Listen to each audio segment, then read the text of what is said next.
Bonjour à tous, bienvenue sur ce webinaire. Alors vous venez de voir la vidéo d'un de nos sponsors de l'événement, donc c'était le temps que tout le monde arrive. J'espère que tout le monde est maintenant arrivé. Juste avant de commencer, on va lancer un petit sondage.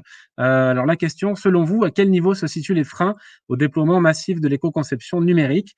Et nous laisserons ensuite la parole à Caroline pour animer ce webinaire.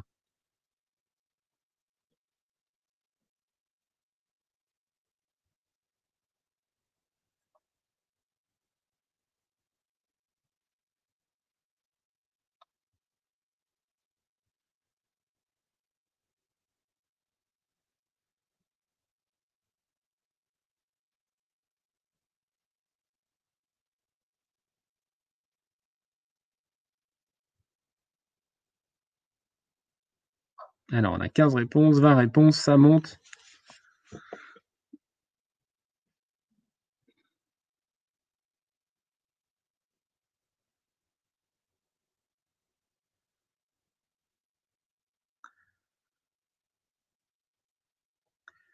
48, 50 réponses. Bon, on a presque tous les participants qui ont répondu. Alors, donc je rappelle la question. Selon vous, à quel niveau se situent les freins au déploiement massif de l'éco-conception numérique? 26% répondent au niveau de la sensibilité des dirigeants et des équipes, 29% au niveau de l'intérêt des parties prenantes, 17%, 18% au niveau des compétences et 18% au niveau de la gestion du changement. Caroline, c'est à toi. Oui, bonjour à tous, bienvenue dans cette dernière journée de webinaire dédiée au Green IT organisée par l'Alliance Green IT. Donc aujourd'hui, j'ai la chance d'accueillir sur cette table ronde quel levier pour accélérer la transition vers l'éco-conception numérique en France. Raphaël Boustavi, chef adjoint service produits et efficacité matière de l'ADEME. Étienne Isperasso, consultant en ACD éco-conception de Bureau Veritas LCIE. Germain Mass, VP Engineering à OVH Cloud. Et Samuel Meyer, directeur du pôle éco-conception. Donc, comme ça a été indiqué dans la vidéo d'introduction, aujourd'hui, il est de plus en plus reconnu que le numérique étant vecteur d'emploi, croissance et nouveaux modèles économiques, est aussi à l'origine de nombreux impacts environnementaux, que ce soit en termes d'épuisement des ressources naturelles, de consommation d'énergie, de production de déchets et d'autres incidences sur les rejets polluants dans l'eau, dans les airs et d'impact sur la biodiversité sur le long de la chaîne de valeur. Les principales problématiques étant que le numérique et les services qui y sont associés sont des systèmes très complexes qui regroupent une multitude d'équipements et de composants qui ont eux-mêmes leur propre cycle de vie. Et donc, pour évaluer un service numérique, en fait, on intègre à la fois la partie terminaux qui sont gérés et maîtrisés par les utilisateurs, mais aussi la partie réseau opérateur de télécommunications et finalement la partie cloud ou data center. Donc finalement, si on veut éco-concevoir un service numérique, on doit considérer ces trois piliers physiques associés à l'ensemble des couches logicielles qui s'appliquent sur ces équipements physiques. Le principe de l'éco-conception, c'est justement d'intégrer les enjeux environnementaux dès la conception et la définition, l'expression de besoin par rapport à un nouveau produit ou un nouveau service. Et au niveau de l'Alliance Green IT, on a aussi rédigé un livre blanc sur ce sujet, je crois que c'était en 2017. Et maintenant, on voit que ce sujet est de plus en plus d'actualité. Donc, il y a beaucoup d'initiatives qui vont dans ce sens, des administrations, des institutions, des entreprises et des différents acteurs du numérique.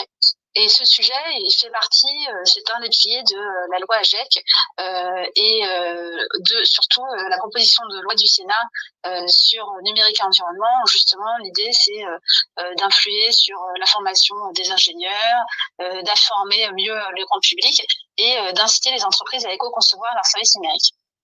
Alors, pour démarrer cette table ronde, je vais du coup présenter laisser les différents invités se présenter. Donc, on va commencer par Raphaël. Donc, si tu peux nous indiquer les actions de l'ADEME sur le sujet et tes convictions par rapport au sujet de l'éco-conception. Et justement, n'hésite pas à rebondir sur les résultats du sondage qui ont été publiés et qui ont disparu du... Non, je sais. Bon. Ceci dit, c'était sensibilisation des dirigeants et des collaborateurs qui étaient dans les premières catégories. Ok, merci beaucoup Caroline. Donc Raphaël Guastavi, je travaillais à l'ADEME sur des sujets qui sont autour de l'économie circulaire et dans l'économie circulaire, notamment la mesure des impacts environnementaux des différents produits et services, l'allongement de la durée de vie des équipements et le recyclage. Alors ça tombe bien, c'est trois grands axes qui font partie justement de la question de l'impact et de comment diminuer les impacts environnementaux du numérique. Donc nous travaillons notamment sur comment savoir mesurer les impacts environnementaux. Donc déjà avoir cette vision de donner des méthodes et des bases de données disponibles à tous pour pouvoir aboutir à des mesures qui soient à peu près tous les mêmes pour on voit lever aussi les différentes questions qu'on peut avoir autour de cette problématique. Cette mesure, elle est essentielle pour pouvoir démarrer les démarches d'éco-conception et d'avoir effectivement une vision plus précise de où il faut travailler, sur quel levier on doit s'améliorer pour diminuer les impacts et faire les choix en conséquence. Alors notre action, elle est à la fois donc du développement de méthodes, de partage de méthodes, de partage de bases de données. Tu l'as cité, la loi économie circulaire nous demande d'ailleurs de travailler sur une méthode permettant aux opérateurs télécoms de mesurer les impacts issus de la consommation de données. Alors, la loi indiquait un focus CO2. On souhaite l'ouvrir une approche également ressources, donc plus large que ce que demande la loi.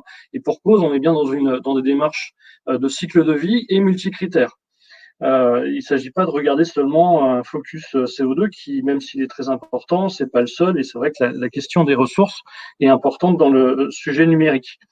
On a également toute une phase de soutien institutionnel des différents partenariats qu'on peut avoir avec l'ensemble de l'écosystème numérique.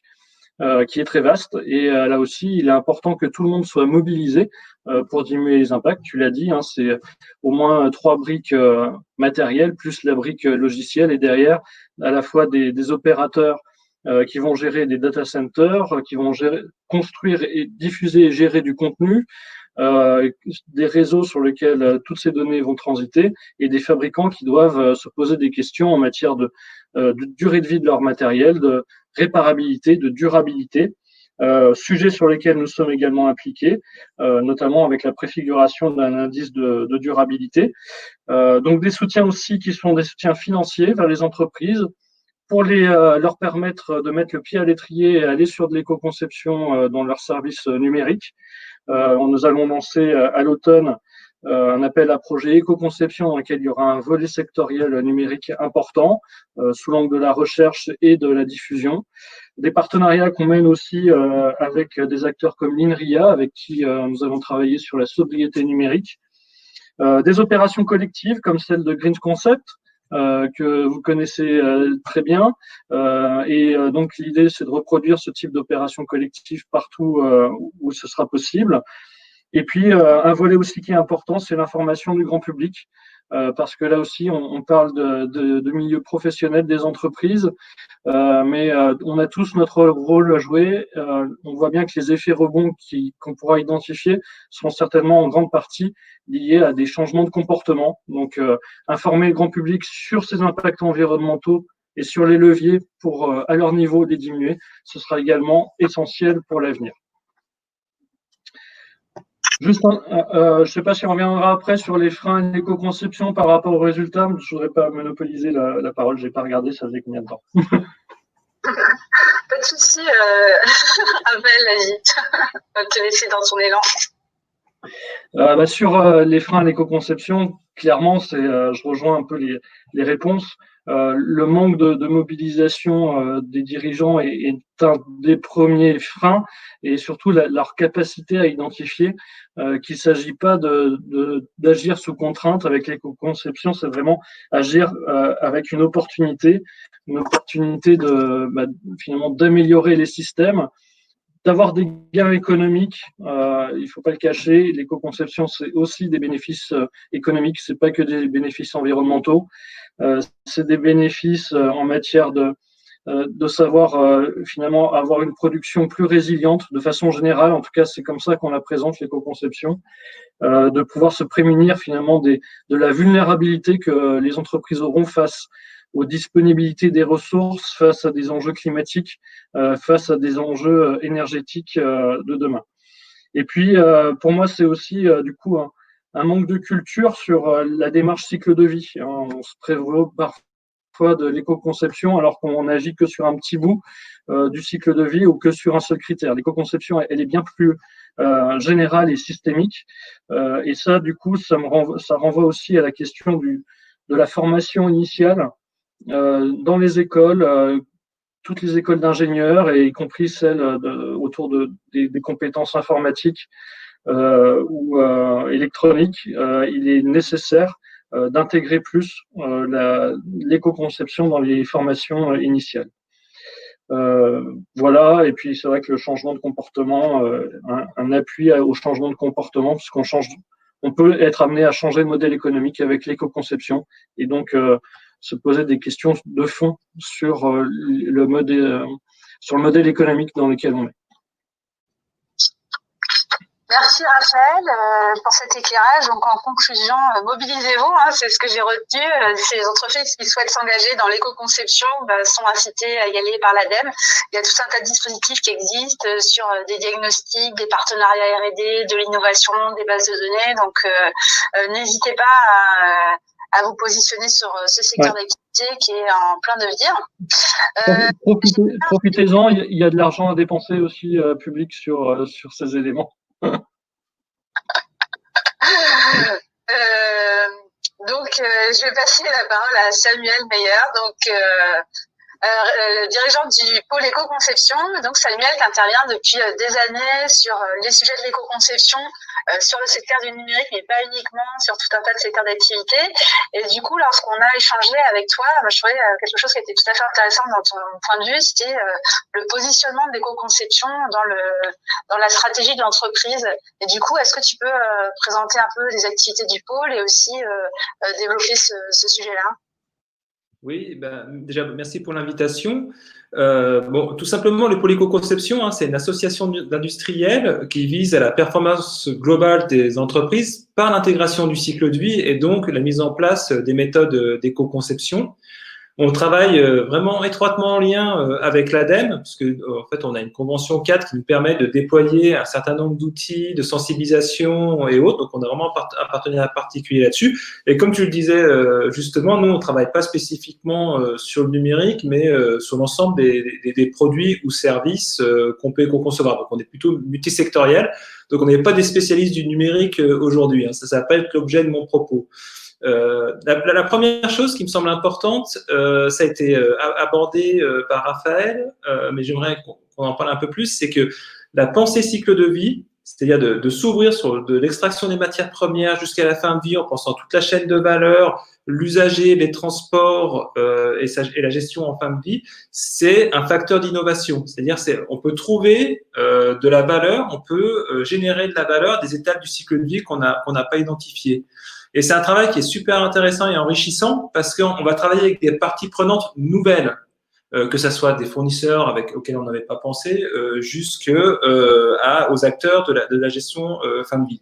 Tout ça pour optimiser la durée de vie des produits ou des services, bien entendu.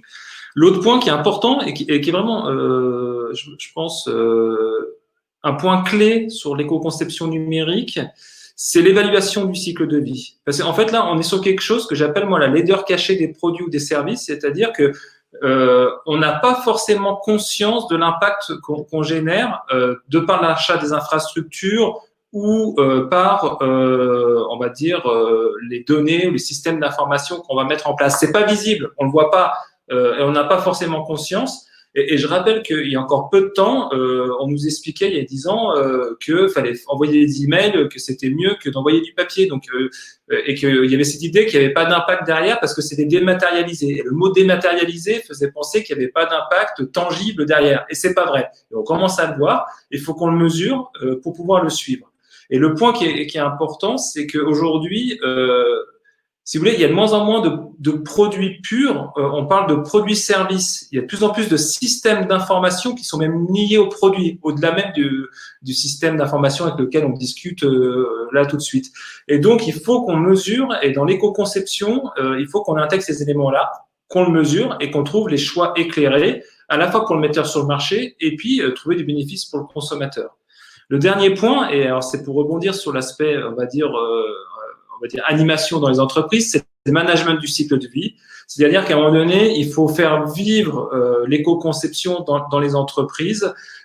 Et pour ce faire, il faut que l'entreprise soit positionnée. Si l'entreprise n'est pas positionnée sur l'environnement, s'il n'y a pas une ambition du chef d'entreprise qui est déclarée, écrite, partagée avec les collaborateurs, ça va être très très compliqué à mettre en place, même s'il y a des gens, des collaborateurs qui vont vouloir s'engager, ils vont être vite usés par ça. Donc il faut vraiment que ça soit porté au niveau stratégique, il faut qu'il y ait une vraie politique, qu'elle soit partagée et qu'il y ait des enjeux clairs environnementaux. Parce que, comme l'a dit Raphaël, l'éco-conception, c'est multi-étapes sur le cycle de vie et c'est multi-indicateurs. Et il est quand même très important pour que les gens ne se perdent pas, qu'on soit très clair sur où sont les enjeux de l'entreprise, à quelle étape du cycle de vie, pour quel indicateur d'impact, pour que les équipes puissent trouver des solutions les plus adéquates possibles. Et dernier point, c'est rentable. Hein. On a eu différentes études qu'on a pu mener avec l'ADEME. On sait que dans 96% des cas, ça augmente la performance globale des entreprises et que dans 40%, ça augmente la marge brute. C'est-à-dire que c'est les entreprises qui intègrent l'enjeu environnemental comme un facteur d'innovation. Et je m'en arrêterai là. Parce que je pense qu'on aura pas mal de questions dans un second temps. Alors du coup, ça donne de quoi répondre aux résultats du sondage, hein, parce que finalement, quand on parle de, je reprends un peu les mots de ton discours, résilience, rentabilité, innovation, fidélisation et fédérer les collaborateurs, tout ça, le principal bénéficiaire, ça va être le chef d'entreprise. Or, c'est cette personne qui apparaît comme le moins sensibilisée au sujet. Donc, il y a effectivement toute une notion d'acculturation à mettre en place et de retour d'expérience.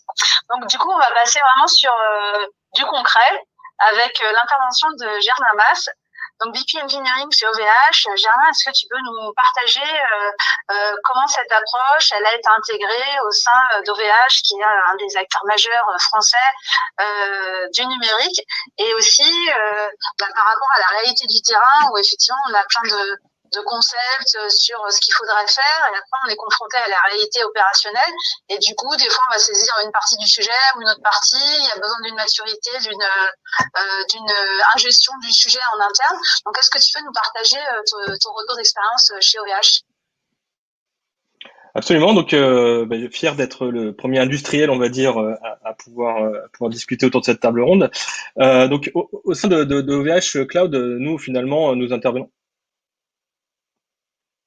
Pardon, j'ai eu un bug. Vous m'entendez, hein? Ok. Au sein d'OVH Cloud, nous, on intervient en fait sur la partie, on va dire un peu cachée de l'iceberg de cette transformation numérique, c'est-à-dire les data centers, les serveurs, et puis le transport des données jusqu'au point d'interconnexion.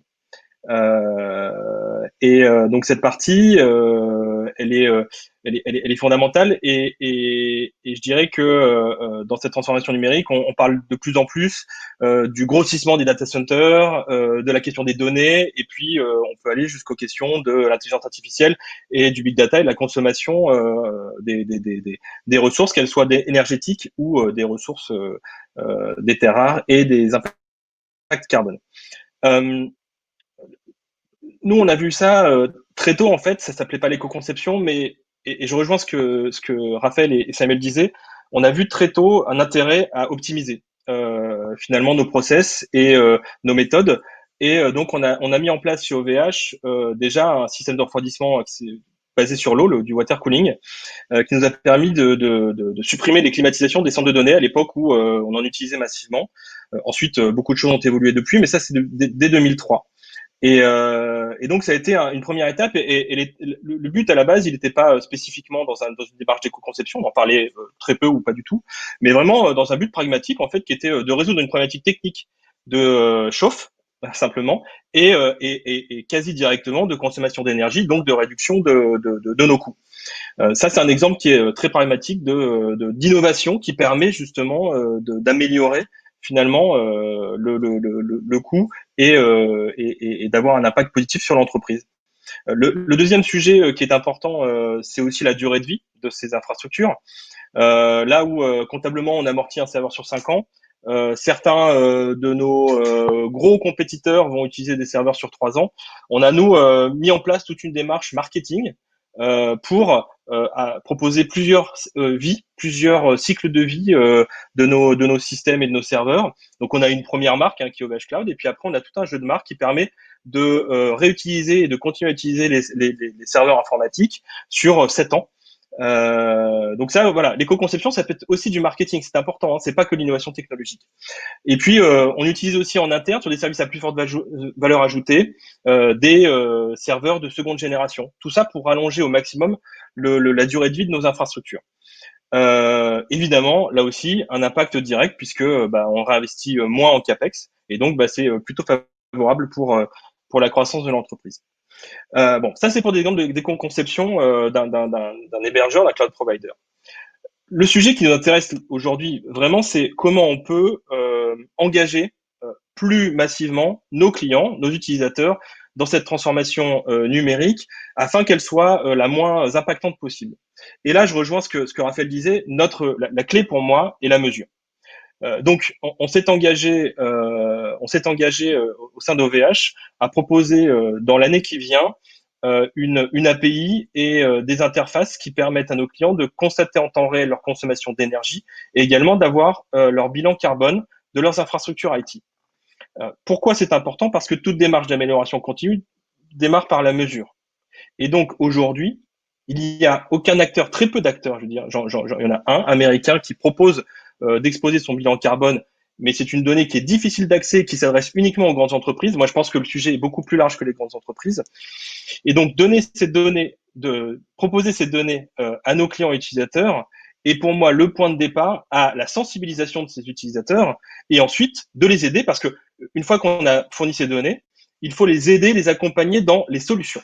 Donc, on travaille avec l'INRIA, comme l'ADEME, sur ces sujets afin de pouvoir conseiller nos clients demain sur les logiciels à utiliser, les langages de programmation à utiliser, les stratégies de développement, de scalabilité en fait de leurs infrastructures en cloud. Et ça c'est clé. Pourquoi on fait tout ça? C'est parce qu'on est convaincu que le numérique est une solution dans la transformation, dans les impacts environnementaux et dans la transformation, dans la transition écologique, et qu'elle doit se faire en partage et en lien avec l'ensemble du cycle et l'ensemble de la chaîne de valeur des services numériques. Dans le chat de Noémie qui demande quel est le modèle économique qui serait proposé derrière le bilan carbone et si ce serait facturé aux clients. Je ne sais pas si vous avez encore défini.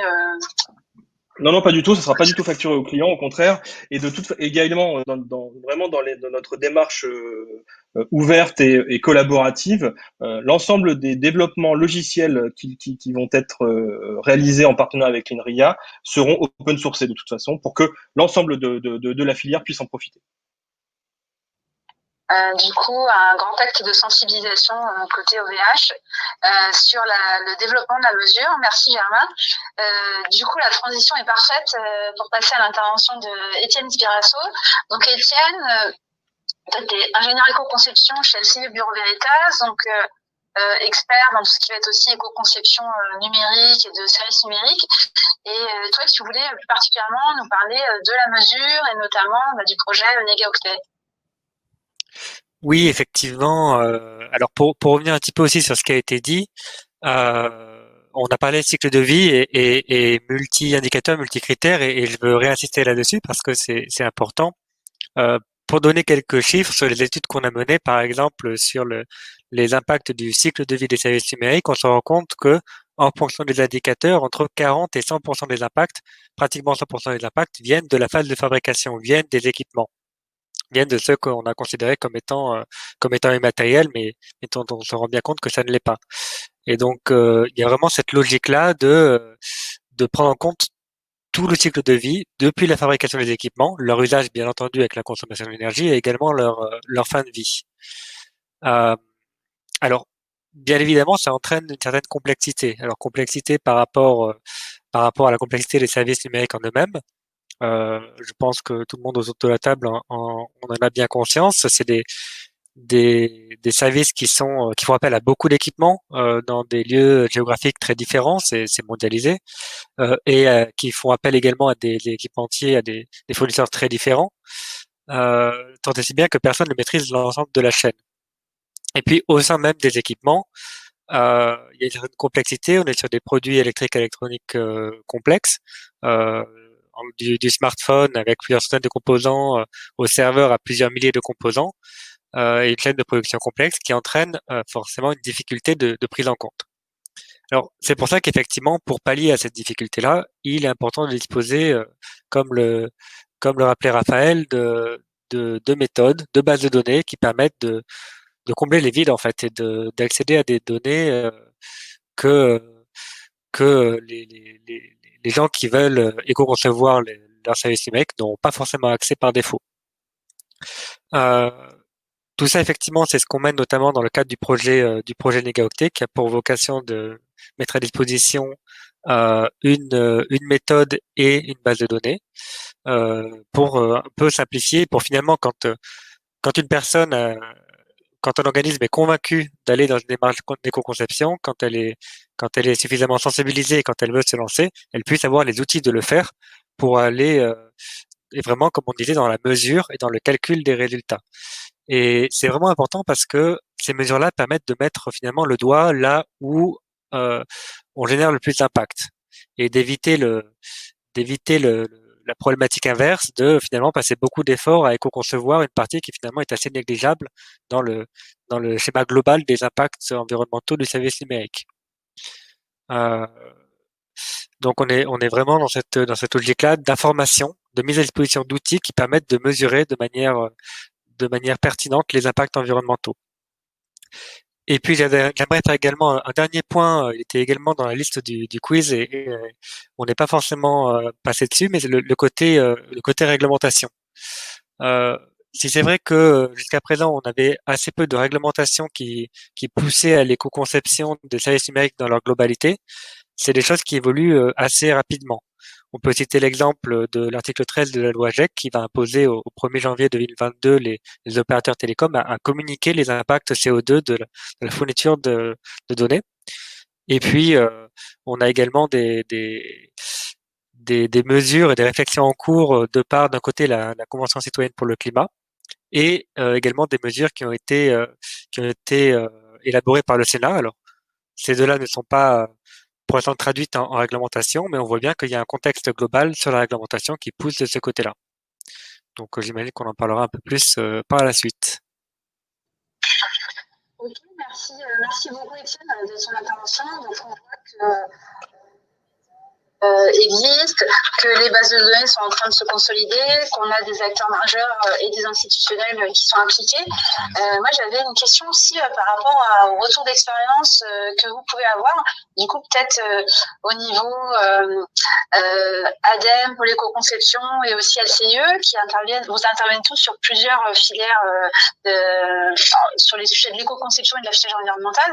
En fait, qu'est-ce qui a bien fonctionné pour le déploiement massif de l'affichage environnemental, notamment sur tous les produits du bâtiment, et surtout quelles sont les actions structurantes que les entreprises ont dû mettre en place pour se mettre en ordre de marche par rapport à ces obligations réglementaires, et du coup ce qui a permis aussi de faciliter les bilans globaux, parce que finalement un bâtiment est aussi composé à l'image d'un serveur d'une multitude de composants. Peut-être Samuel, si tu es en ligne.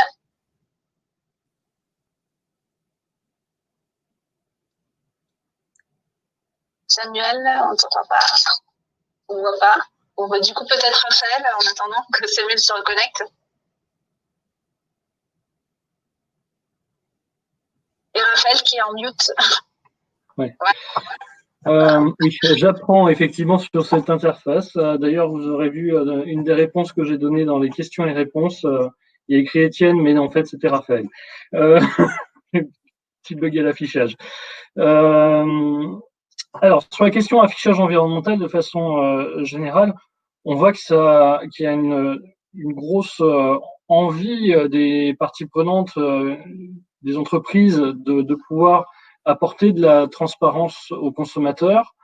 La plupart ont aussi compris qu'il s'agissait d'outils permettant d'afficher de l'amélioration continue. C'est aussi un outil de management interne, finalement, l'affichage environnemental.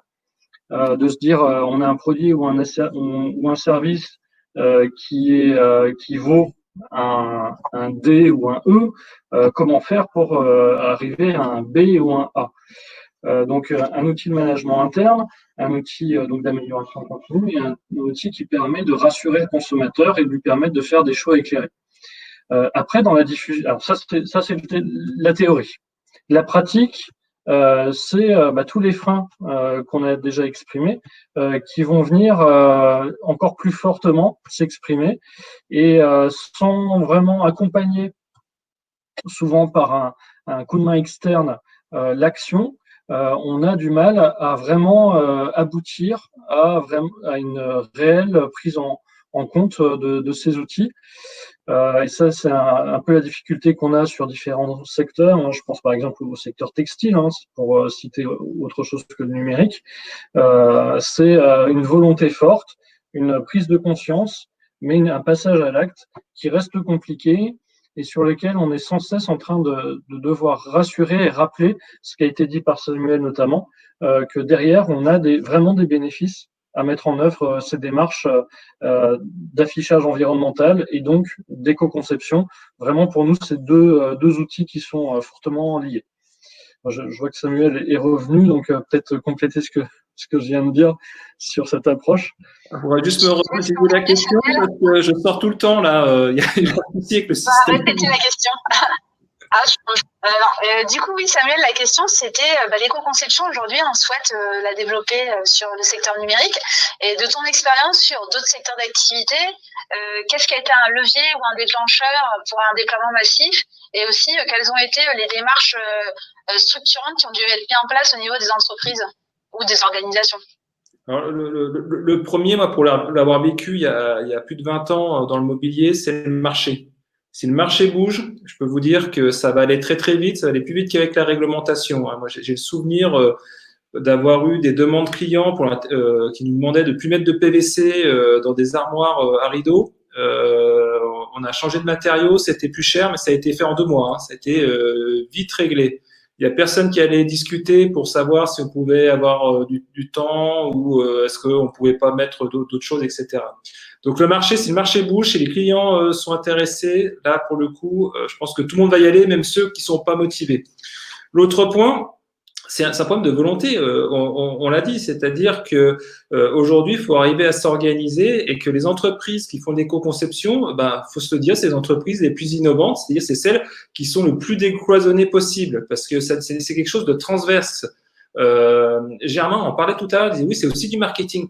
Ouais, c'est du marketing. C'est-à-dire que si déjà dans les cahiers des charges produits qui sont définis souvent par les équipes marketing, vous n'avez pas l'environnement, c'est foutu. C'est-à-dire que tous les acteurs de la chaîne qui interviennent dans le processus de développement de produits ou de services, qu'ils soient numériques ou produits physiques, il faut qu'ils intègrent l'environnement. C'est pas seulement l'ingénieur ou l'analyste bureau d'études et la R&D. Il faut que ça soit intégré dans le marché.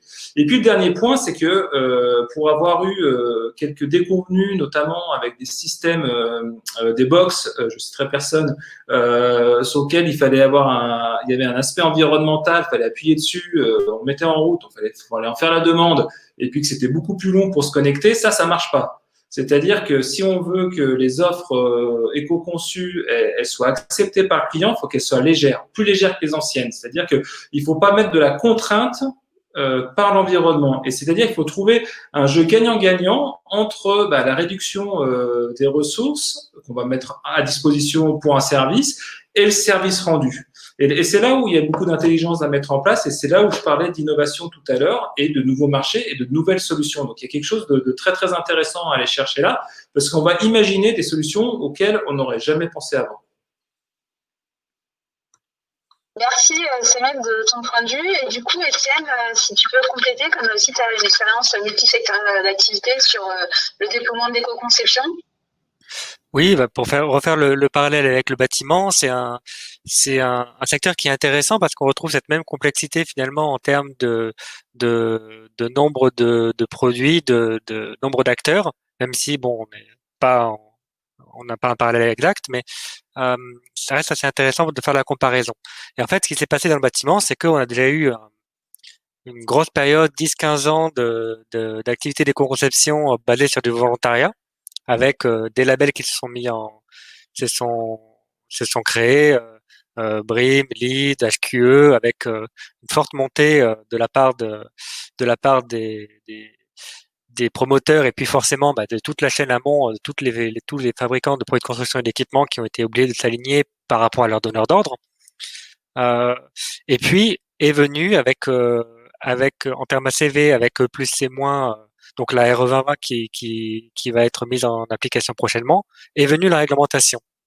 Et là où c'est intéressant, c'est que la réglementation pour le bâtiment, euh, elle n'est pas tellement novatrice dans le sens où elle se base sur des systèmes existants déjà, sur les FDES, les papiers éco-passeports qui étaient déjà en place depuis une dizaine, quinzaine d'années, mais elle va faire office de voiture balai, dans le sens où jusqu'à présent, c'était une démarche volontaire, ça devient une démarche obligatoire avec un niveau carbone à obtenir.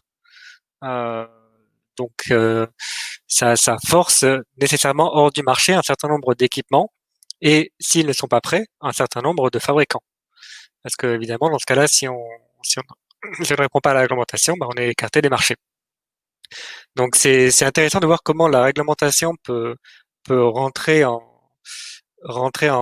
peut avoir de l'effet dans le secteur. Alors évidemment, c'est pas le seul moyen. La réglementation peut être vue comme quelque chose d'assez punitif, alors que des fois ça peut accompagner.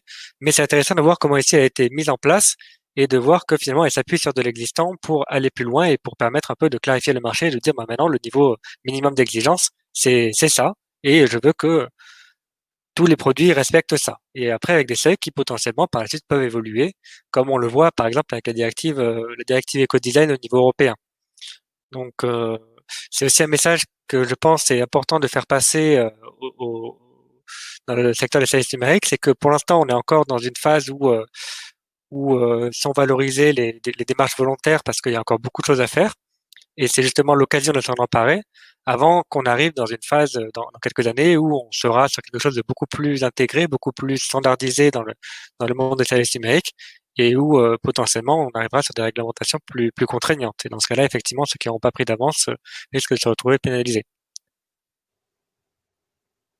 Ok, merci Étienne. Du coup, finalement, on se rend compte que d'après vos retours, le marché, en fait, c'est ce qui va vraiment conditionner le déploiement massif.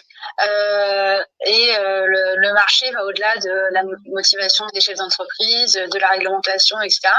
Et du coup, on a la chance d'avoir autour de la table un des acteurs du marché significatif et qui, du coup, est engagé aussi dans cette démarche. Donc, je pense qu'on a vraiment un alignement des planètes pour que justement l'éco-conception numérique puisse se déployer massivement. Thomas, est-ce qu'on a des questions en ligne pour notre panel d'intervenants? Écoute, il me semble pas. Je pense que toutes les questions ont été répondues au fur et à mesure. Je vais regarder. Du coup, n'hésitez pas, on a encore quelques minutes si vous voulez poser une question complémentaire.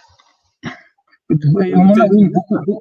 Pour la partie réglementation, j'ai trouvé que le mot de voiture balai, c'était vraiment approprié sur la réglementation au niveau européen.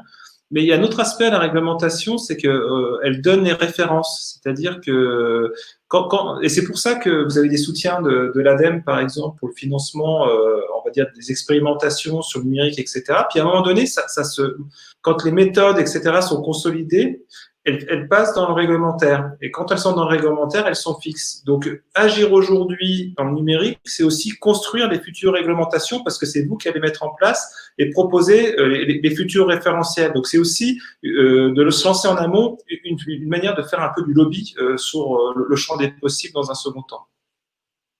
Alors, on a 2 questions qui sont apparues. Beaucoup d'entreprises proposent des outils d'audit et de mesure, mais comment savoir s'ils sont fiables? Est-ce qu'il y a un référentiel particulier fiable pour pouvoir les discerner?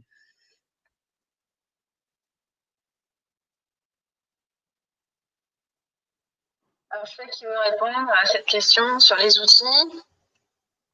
Bah, Oui, Raphaël, je laisse. On peut tenter un morceau de réponse. Il y a des outils qui sont sans doute très bien, d'autres qui sont sans doute beaucoup moins bien. C'est vrai que tant qu'on n'a pas un petit peu normé justement toutes ces méthodes autour des questions de mesure, on va continuer à avoir tout un champ de possibles. On l'avait vu aux prémices des mesures d'émissions de gaz à effet de serre. Il y avait effectivement n'importe quel type de méthode, et puis à un moment donné, on a dit on va écrire une méthodologie qui va s'appeler bilan carbone et qui a posé le cadre. Et après, toute entreprise pouvait utiliser le cadre avec des évolutions itératives à la fois de la méthode, mais aussi de la base carbone qui intègre justement les facteurs d'émission. Là, de la même façon, on commence à écrire des méthodes qui sont demandées par la réglementation. C'est celle de l'article 13, par exemple, de la loi économie circulaire.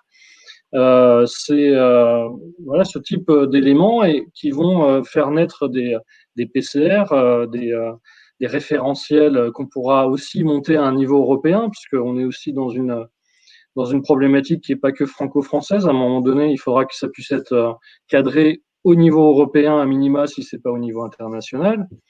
Et donc, au fur et à mesure, comme le disait Samuel, on va construire des méthodes. Nous, on ouvre la possibilité de combler les trous dans la raquette et d'accompagner les acteurs qui veulent construire des méthodes pour faire en sorte de faire en sorte que tout le monde puisse se les approprier, puisse donner leur avis aussi, que ces méthodes soient construites avec l'ensemble des parties prenantes pour après avoir des outils qui soient un peu standardisés et pouvoir mesurer tous de la même façon. Oui, je pense, j'ai vu, il y a un commentaire de Nicolas Saman sur, par exemple, les normes européennes de l'électromécanique qui sont en train de définir, plutôt sur la partie hard, les différentes méthodes de calcul. Ben, c'est ça, c'est-à-dire que les outils, il faut vérifier que les outils s'appuient sur des référentiels robustes et que c'est pas une boîte noire inventée par le consultant. Donc c'est là-dessus où je pense qu'il faut challenger, parce qu'aujourd'hui les outils sont en construction. Les données, il y a plein mal de questions sur les bases de données. Alors, c'est pour toi, hein, c'est à l'ADEME qu'on demande des futures bases de données sur le numérique. Ça fait plusieurs fois que c'est demandé dans le chat. Donc, vraiment regarder la robustesse des systèmes. Et surtout, nous, ce qui est important, c'est que ça puisse être comparable. C'est-à-dire que si chacun part dans sa méthode, etc., ben, on compare des choux et des carottes. Donc, bien vérifier sur quoi s'appuient les outils. Et donc, à demander aux fournisseurs de donner les éléments, les modes de calcul sur lesquels ils ont construit leur base d'information. Donc, pour répondre rapidement sur les bases de données, c'est la base Impact pour nous qui intègre toutes les données pour faire des ACV, et on souhaite justement bien y intégrer tout le développement de nouvelles bases, que ce soit dans le projet Negaoctet ou dans les autres projets, et de travailler avec les parties prenantes pour qu'elles soient d'accord aussi à développer de nouvelles constructions de bases de données. Ok, merci à tous. Germain, je vais te laisser un petit mot de conclusion par rapport à tous ces échanges, par rapport à votre positionnement ou des convictions, le mot de la fin. Merci Caroline pour le mot de la fin. Je pense qu'il y a une vraie volonté d'un certain nombre d'acteurs ou d'une majorité d'acteurs pour avancer peut-être encore plus rapidement là-dessus. Il faut communiquer, je pense, plus largement. Il faut sensibiliser plus largement. Nous, on attend à la limite, je dirais, on attend que nos clients, nos futurs clients, nous challengent davantage en fait sur ces sujets. parce que c'est aussi un des moyens de pouvoir avancer encore plus rapidement. Donc communiquons comme on le fait aujourd'hui davantage. Pour moi, c'est un sujet qui est clé pour notre avenir et pour la réussite de notre digitalisation ou numérisation, si on veut utiliser un terme français. Et voilà, il n'y a plus qu'à maintenant. Merci à tous. Juste une dernière question sur Negaoctet, très rapidement, parce qu'après on enchaîne sur un autre webinaire. Quand est-ce que les infos travaillées par Negaoctet seront mises à disposition, seront disponibles? Alors, on est en cours d'élaboration de la base de données. Donc là, le but, c'est de sortir une première version, on va dire version bêta, version de test, fin d'année, début 2021, et pour obtenir une version finalisée mi 2021. En tout cas, je voulais remercier nos 4 intervenants pour leur participation et leur éclairage sur ce sujet de l'éco-conception des services numériques, les freins et les leviers pour la déployer à une échelle nationale. Merci à Thomas et Elise aussi pour l'organisation du webinaire malgré tous les bugs techniques. Et puis si parmi les participants vous avez des questions, n'hésitez pas à vous tourner directement vers les intervenants. Et si vous voulez adhérer à la GIP, n'hésitez pas à contacter Thomas. Excellente journée à tous. Et n'hésitez pas, on a une prochaine table ronde donc sur le sujet télétravail, quelles pratiques durables pour l'entreprise. Donc si vous voulez y participer, ça commence dans 10 minutes et vous pouvez rester en ligne. Vous serez normalement basculé automatiquement sur cette table ronde. Donc à tous les intervenants, je vous invite à couper vous-même manuellement le webinaire. Merci à tous, excellente